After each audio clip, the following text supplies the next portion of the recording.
আমার গর্ভবতী বউয়ের পেন্ট উঠছে, আমার গর্ভবতী বউ আছে, শাশুড়িরা পর্যন্ত বারে বারে ফোন দিচ্ছে কখন ভ্যাকসিন দিবে, কোথায় চেক আপে নিয়ে যাবে। কিন্তু আমাদের চাকরি না থাকলে কি হবে, আমরা সেবা দিয়ে যাচ্ছি।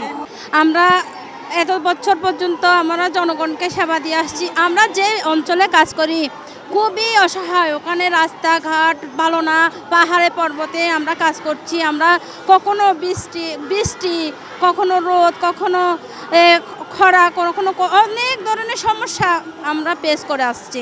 ডোর টু ডোর আমরা সেবা দিয়ে আসছি। মহামারী করোনার সময় অনেক আমরা বোনেরা আক্রান্ত হয়েছি, কিন্তু কখনো আমাদের সেবা পিছপা দিই নাই। আমরা ভ্যাকসিন দিয়েছি, আমরা হামরুবেলার কাজ করেছি, শিশুদেরকে এক ক্যাপসুল খাওয়াচ্ছি, গর্ভবতী মাদেরকে কিভাবে কি পুষ্টিকর খাবার খাইতে হবে, কিভাবে পরিষ্কার পরিচ্ছন্ন থাকতে হবে, কিশোর কিশোরীদেরকে বয়সন্ধি বিষয়ে আমরা এমন কোনো কাজ করি না যা জনগণের প্রয়োজন নেই। আমরা এত সেবা দিয়ে আসছি, তাও কেন আমাদের প্রতি এত অন্যায়, এত বিচার। এখন বর্তমানে আমরা 27 দিন পর্যন্ত আমরা অনেক কষ্ট করে মাঠে পড়ে আছি। কেন আপনাদের এটা মায়া হয় না? আমাদেরকে যেভাবে পারেন আপনারা আমাদেরকে চাকরি ফিরিয়ে দিন। অনেক বোনেরা আছে ডিভোর্সি বোনেরা কিভাবে চলবে ওদের বাচ্চাকে নিয়ে? আমরা হাত আছে পা আছে, আমরা শক্ত সামর্থ্য, আমরা কাজ করে খেতে পারি, তাহলে কেন আমাদেরকে বিচ্যুতি করা হবে? আমরা এপ্রনের সম্মানটা চাই। আমাদেরকে ডাক্তার হিসেবে আমাদেরকে বলে ডাক্তার আপা আসছে, ডাক্তার আপা এসছে বলে আমাদেরকে গ্রামের গঞ্জের মানুষরা অনেক সম্মান করে।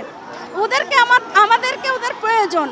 এখন এতদিন পর্যন্ত আমাদেরকে ফোন করে বলতেছে বারে বারে, আপা আপনারা আসতেছেন না কেন, আসেন আমাদের সেবা দিয়ে যান, আপনাদের খুবই প্রয়োজন। বাচ্চাদের কখন ভ্যাকসিন দিবে, কখন কিশোরীদের টিকা দিবে, কখন বিভিন্ন ওষুধপত্র, জন্ম নিয়ন্ত্রণের ওষুধপত্র সেবার জন্য আমাদেরকে বারে বারে নক দিচ্ছে। আমরা লজ্জিত, আমরা খুবই অসহায় হয়ে পড়েছি, কারণ জনগণের কাছে আমরা পরিচিত মুখ। আমরা সরকারি কর্মী, আমাদেরকে যে প্রজেক্টে নিছে আমরা ওটা তো জনগণ জানে না, জনগণ জানে আমরা ডাক্তার।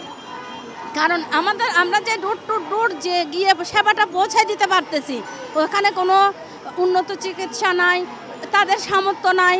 তারা যে একটা ওষুধ কিভাবে খাবে, জন্ম নিয়ন্ত্রণ কিভাবে করবে, ওটা তারা জানে না।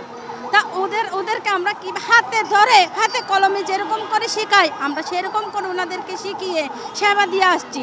অনেক প্রত্যন্ত অঞ্চলে অনেকের আছে 5টা 6টা বাচ্চা, ভরণ পোষণ দিতে পারছে না, সুন্দর করে পরিষ্কার করে রাখতে পারছে না, পুষ্টিকর খাবার খাওয়াতে পারছে না, কিভাবে খাওয়াবে সব আমরা হাতে কলমে ওদেরকে শিখাই দিচ্ছি। তা ওরা আমাদেরকে বারে বারে ফোন দিয়ে নক করতেছে, আসেন আপা আমাদের প্রয়োজনীয় সামগ্রী দেন, আমার গর্ভবতী বউয়ের পেন্ট উঠছে, আমার গর্ভবতী বউ আছে, শাশুড়িরা পর্যন্ত বারে বারে ফোন দিচ্ছে কখন ভ্যাকসিন দিবে, কোথায় চেক আপে নিয়ে যাবে। কিন্তু আমাদের চাকরি না থাকলে কি হবে, আমরা সেবা দিয়ে যাচ্ছি।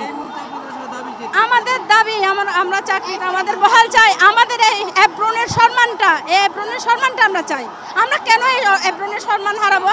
আমরা আমাদের সম্মান চাই। আমাদের যতদিন পর্যন্ত আমাদের দাবি মানা না হবে ততদিন আমরা রাজপথ ছাড়বো না।